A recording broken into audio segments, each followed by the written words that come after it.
It's Friedman, right? And I'm ready here to explain on why I think that gay is a sin. According to scriptures, Leviticus 20:13, a man shall not lie with a male.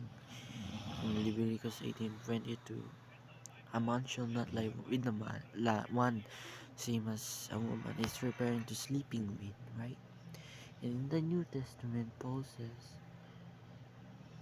woman and men exchange relationship for the same genders. In some say it's mistranslated, some say it's not. And I'm here to speak truth, and I love you, and I want to speak the truth. I love you guys, and I know it's right, man. I'm not hating it. I respect, I'm not insisting. I respect you, right? I believe what scripture says, but God created you on his image. Is God gay? No.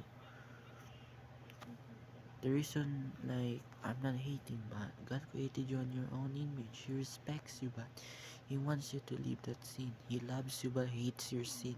He's asking you to repent, right? Because God loves you, right? And then He's doing this for you, like, God created you in your image. The reason why you're gay is you're tempted by the flesh, right? Homosexuality, lesbian, transgenders. It's like something like, I love you, Jesus loves you.